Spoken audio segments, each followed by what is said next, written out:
When photography YouTubers talks about the cameras that return the love for photography, it's usually about a Hasselblad, Leica, at least some Fuji with film simulations. For me though, it was this outdated small piece of junk. Behold one of the smallest point-and-shoots, Lumix XS1.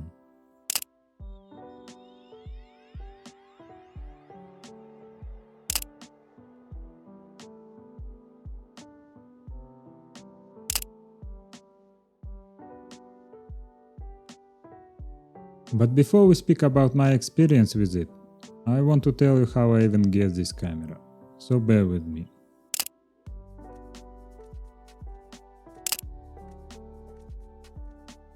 My uncle passed away 2 years ago. Our relations in later years were practically non-existent. He was a kind of egocentric person. Only called if he needed something, and I met him only at family gatherings. He never started a family and had a poor health due to many years of alcohol abuse. When he died, my family and I inherited all of his belongings. While cleaning out a drawer in his apartment, I discovered 3 cameras, which surprised me. First one was this camera from Soviet era, Vilya Auto. That was his first camera in his teenage years. I might make a video about it in the future. Next was our family first digital point-and-shoot camera, Canon A660, that my mother bought in 2005. Sadly, its sensor is broken, so now it's just a piece of memory and nostalgia.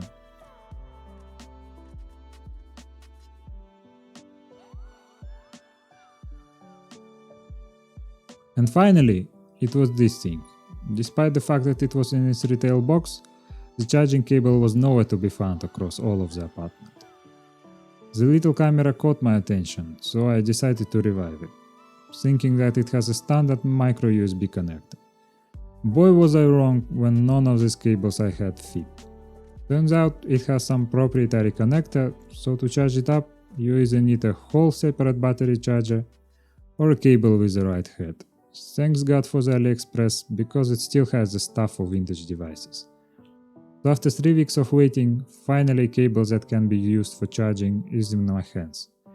Miraculously, the battery charged up and the small beast was ready to shoot. So I tried to take it on my walks to take some shots, despite the fact that the last time I used the camera was more than 8 years ago. And you know what? It felt great for me to take shots with a dedicated camera rather than a smartphone. So it's safe to say that this little piece of shit returns the joy of photography to me.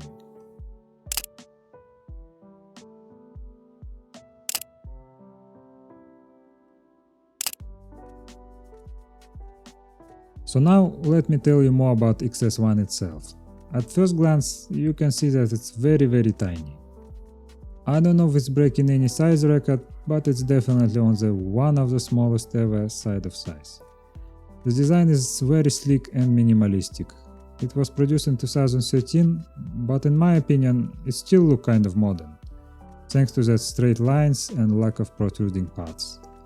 The most interesting part is that despite the main material is plastic, it looks and feels like it's made of metal. Its matte finish is pleasant to touch, but it accumulates fingerprints and grease very fast.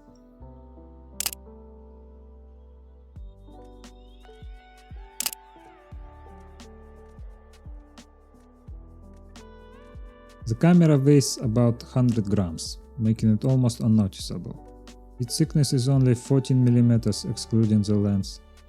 The power button and shutter release are located on the top edge. Most other controls are placed on the back panel next to the 2.7-inch screen. It has half-inch 16 megapixel CCD sensor. The lens equivalent is 24 to 120 mm f2.8 to 6.9. Yes, that means 5x optical zoom. ISO is from 100 to 3200. Despite the official specification saying 64, I never saw it. Shutter speed is from 1/1600 of the second to 60 seconds. It has built-in flash and uses micro SD cards. It was available in several colors, primarily white, black, red and violet. I also saw some rare color variants when googling about it. So, on paper, the specs sound very good for such small camera. So what's the trick, you may ask? And the trick is that you don't have a manual control mode in this camera. No shutter speed control, no aperture priority, no manual focusing, nothing. The only things you can change are exposure compensation and ISO, and only in the one mode called normal. But instead, you got a panorama mode and a bunch of visual filters. That's a trade, I guess. So with no way to manually change, all photography settings are given away to a tiny camera brain. And you can say it's not very bright. Shots like this are very rare, because every other shot it's changing its settings again. It has 9 autofocus points, but it misses half of the time. Because the sensor is tiny, as soon as there's less light, the ISO cranking up and the picture becomes a colorful mess. It has a face detection, but I rarely shoot people on it, so I can't tell how good it was. The optical zoom is working, I guess, and it even has some stabilization to it. In addition to filters that I mentioned before, there are also 4 in-camera color modes.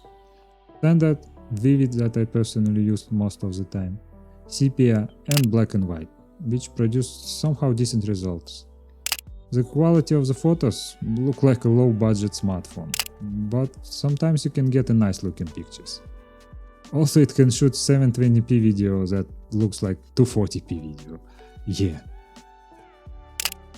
Despite all its flaws, I like my Lumix XS1.